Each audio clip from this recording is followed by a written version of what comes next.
wasiirka wasaaradda arrimaha gudaha jamhuuriyadda Soomaaliland Dr. Maxamed Cabdi Gaboos oo socdaalkiisa uu ku wehelinayo agaasimaha uqaasha iyo nabadgelyada Maxamed Cali ayaa maanta si diiran loogu soo dhaweeyay magaalada madaxda gobolka Sanaag ee Cergabo waxaana waqtiga meel 15 kiiloomitir kaga aadan dhinaca galbeedka kaga hortagay mas'uuliyiinta maamulka heer gobol heer degmo madaxda dhaqanka waxgaradka iyo dhammaan shaqaalaha dawladda hoose أنا وفد مركي قلت هسه قارين أي من مدو قاعن قاعدين مسؤولين تايا مدح رقمات كا هل كاسي كسر دوين يدو وفد دنا يوسف بقاشة دين عاية مقالة تاسو إلى سومرية شرعية دواوين مقالة يدو هل كاس نسيوين لوجا دريمي أي ماشيها وفد دنا وهجامين يو وزير وزارة دارمها جودها دكتور محمد عبدي كباسة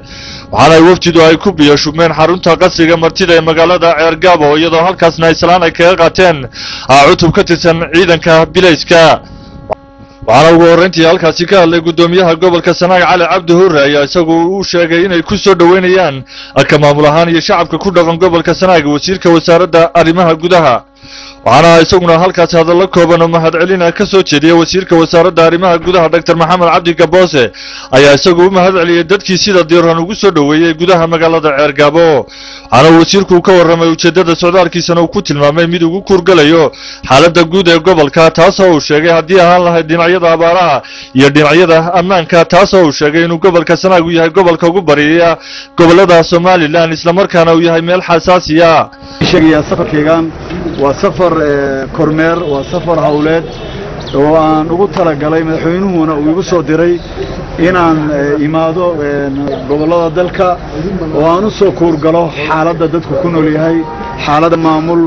baahida taal soo dhageysano wixii la qaban karana marka la qabto wixii kale ee qorshaana aan isaga kula noqday iyo qaranka intii kale waxaan markaa si dhaqso ah u bilaabanayna hawsheeni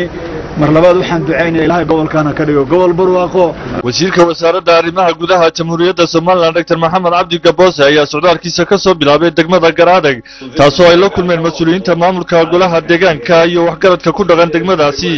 waxaana ka wada hadleen sidii xaaladda guud ee gobolka isla markaana degmada Garadag iyadoo halkaasna uga soo gudbay degmada Ceelfeen waxaana sidoo kale halkaas uu kula kulmay mas'uuliyiinta maamulka degmada iyo waxgaradka ku dhaqan degmadaasi واتني مركي وجوهرس وزيرك وزارة arrimaha gudaha jamhuuriyadda Soomaaliland Dr. Maxamed Cabdi Gaboos وسocdaal ku yimaado tan iyo intii xukuumadda cusub ay xilka ay la wareegtay Ali Aadan Daahir iyo Nuur